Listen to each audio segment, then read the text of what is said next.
जहांगीर तरीन से इनका बहुत अच्छा वास्ता है और जहांगीर तरीन साहब के आज फैसलाबाद भी जहाज आया हुआ था, वो यहाँ 3-4 MNA से मिले हैं और मैं समझता हूं कि ये जहाज अब किसके खिलाफ या हक में इस्तेमाल होगा, सेनेट इलेक्शन में बड़ी अहम होगा जहांगीर तरीन साहब का ये जो दोबारा मुतहर्रिक होना और ये जो उनके ग्रुप या उनके जो वोट्स हैं।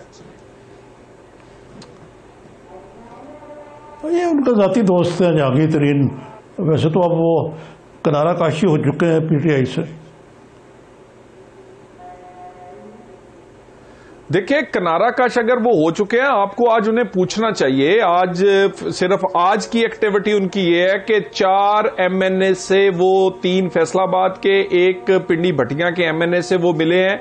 वो खुसूसन फैसलाबाद तशरीफ लाए हैं। वो एक सियासी वहां से राजा रियाज साहब ने उन्हें लिया है। वो एक जड़ामाला में नवाब शेर वसीर उनके घर गए हैं। तो ये सब कुछ, और उससे पहले अगर देखें तो ये पहले तो एक्टिविटी हमें नजर नहीं आती अगर वो किनारा कश थे। सारी सियासी एक्टिविटी और पिछले 1-2 दिन से यही कुछ चल रहा है। सो मैं समझता हूं कि वो किसके कहने पे मुतहर्रिक हुए हैं, ये बात का पता लगाना होगा और वो किसके हक में ये मुतहर्रिक हो रहे हैं, क्योंकि गिलानी साहब का इलेक्शन जो है सारे पाकिस्तान की नजर गिलानी साहब के इलेक्शन पे है। और ये जो रेफरेंस और ये जो ऑर्डिनेंस और ये जो बिल है, ये भी वहां की शिकस्त रोकने के लिए है, क्योंकि वहां हुकूमत को नजर आ रहा है कि वो सीक्रेट बैलेट में उन्हें शिकस्त हो जाएगी और ये एक किस्म का आदम एतमाद होगा। तो ये क्या तलाल साहब इस बात को समझें कि गिलानी साहब का इलेक्शन का आपने जिक्र किया, पीपल्स पार्टी जो तहरीक अदम एतमाद की बात कर रही थी, नून लीग को अब कन्विंस कर लिया है, तो अब पहली तरजीह लॉन्ग मार्च से पहले तहरीक अदम एतमाद होगा। देखिए एक तो लॉन्ग मार्च का फैसला हो चुका है और अगर ये 3 का रिजल्ट जो है इसके बाद तो फिर अगर गिलानी साहब जीते तो एक अखलाकी तौर पर इमरान खान को वजीर आजम नहीं रहना चाहिए, मगर उनके लिए अखलाकियात मैटर ही नहीं करती। खैर MQM के बारे में क्या कहते थे, काफ लीग के बारे में क्या कहते थे। गिलानी साहब जीतते हैं तो तहरीक अदम एतमाद पहले आएगी या लॉन्ग मार्च पहले होगा? चोई साहब देखिए लॉन्ग मार्च का शेड्यूल चेंज नहीं होगा और लॉन्ग मार्च के होते हुए कोई भी ऐसी, और लॉन्ग मार्च जो है उसका बड़ा, देखिए ना, लॉन्ग मार्च के बगैर तहरीक अदम एतमाद कामयाब भी नहीं होगी, क्योंकि लॉन्ग मार्च हम उन कुव्वतों को बताना चाहते हैं कि जो जो इसके साथ खड़ा है वो साइड पर हो जाए, नहीं तो लॉन्च का जो रुख है उस तरफ हो जाएगा जो इसके साथ खड़े हैं। मेरे साथी अब्बासी साहब को पता होगा कि यूसुफ गिलानी कैसे अगर सेनेटर बन गए तो प्राइम मिनिस्टर भी बन जाएंगे।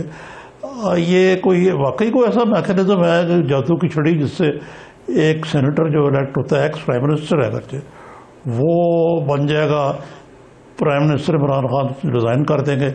इसके साथ ही क्या ये भी तय हो गया कि अगली प्राइम मिनिस्टरशिप जो है वो आपस में पीपल्स पार्टी और PMLN ने तय कर ली है कि वो पीपल्स पार्टी का होगा वजीर आजम? देखिए आराम निजाम साहब, बिल्कुल ऐसी बात नहीं। गिलानी साहब वजीर आजम नहीं बन सकते, मगर गिलानी साहब की जीत जो है वो कौमी असेंबली में हुकूमत की हार होगी। अगर 172 वोट्स चाहिए, अगर हुकूमती रुकन लेता है तो इसका मतलब है लोग उन पर एतमाद का इजहार करते हैं। अगर गिलानी साहब लेते हैं तो ये अदम एतमाद है।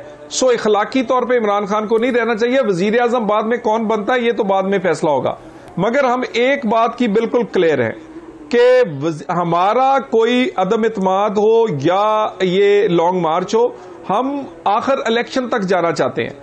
इलेक्शन तक पहुंचने के लिए कोई रास्ता अगर अपनाना पड़े तो हो सकता है, अदरवाइज इस काम के लिए नहीं कि इन हाउस चेंज करके तो इसको इस जिसका मैंडेट नाजायज है जिस असेंबली का, उसको 5 साल पूरे करवाए जाए।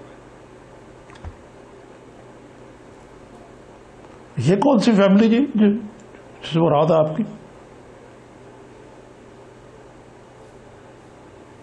जी नहीं, मैं इसी असेंबली की बात कर रहा हूं कि इन हाउस चेंज के बाद हम नहीं समझते कि ये इन हाउस चेंज इसलिए हम कबूल कर लें कि इसको 5 साल इस असेंबली को पूरे करवाए जाएं।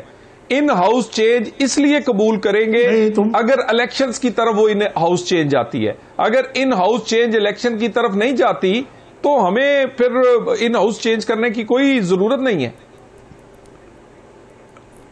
नहीं, इसका मतलब है कि आप आपस में बैठ के कोई पहले मुआहदा कर लेंगे कि अगर ये इस हुकूमत का सिंहासन ढोल जाता है तो फिर एक मखसूस मुद्दत के अंदर आम इंतखाबात करवाए जाएंगे और जो भी जीतेगा वो प्राइम मिनिस्टर बनने का, इस किस्म का सिनारियो है कोई?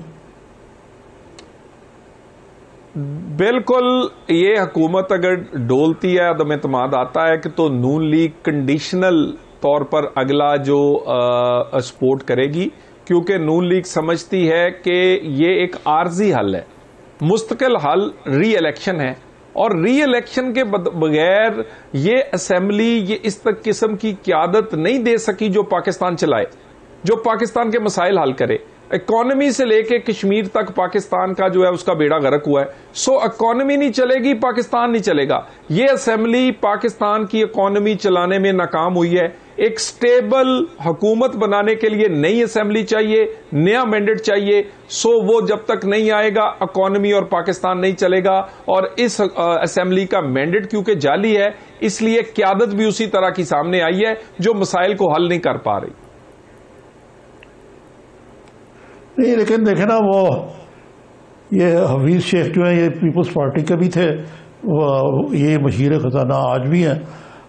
आज भी उन्होंने एनएफसी के हवाले से बड़ी खूबसूरत और इकॉनमी के हवाले से खूबसूरत बातें की।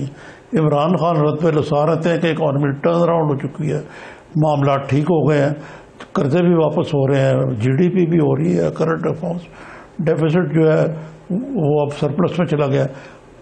तो वो तो बड़ी अच्छी अच्छी खबरें सुना रहे हैं। आपको कहाँ लगती है महंगाई और तंगी लोगों की?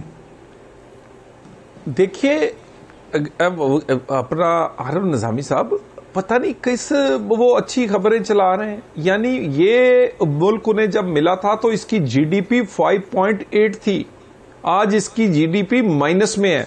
वो अपने अगले 2.5 साल पूरे भी कर लें तो इसकी जीडीपी जो कि फोरकास्टेड है, जिसमें आईएमएफ और दूसरे अदारे जो फोरकास्ट कर रहे हैं, ये बड़ी मुश्किल से 2.5% पे भी नहीं पहुंचेगी। सो ये कह दें, और उसके बाद आप इन्फ्लेशन देख लें, डबल डिजिट में रही है ज्यादातर इनकी हुकूमत में। उसके बाद आप जो इंडिकेटर्स है, स्टॉक एक्सचेंज हो या आपकी बाकी चीजें हो, वो आपकी डायरेक्ट इन्वेस्टमेंट हो, वो सारी अच्छे इंडिकेटर्स नहीं है। सो ये कह देना टर्न अराउंड हो गई है। मैं तो सीधा एक आम आदमी हूं, मैं इतना इकोनॉमी को नहीं समझता। मेरे लिए तो आरव निजामी साहब, मैं रेडी वाले से पूछता हूं, मैं मजदूर से पूछता हूं, दुकानदार से पूछता हूं। जिस दिन रेडी वाला कहता है कि आज दिहाड़ी अच्छी लगी है, अब मुल्क, मैं समझता हूं मुल्क के हालात ठीक है। आप किसी कैमरा ले जाएं किसी गली मोहल्ले में, आपको पाकिस्तान की इकोनॉमी का पता चल जाएगा कि लोग किस अल्फाज से याद कर रहे हैं।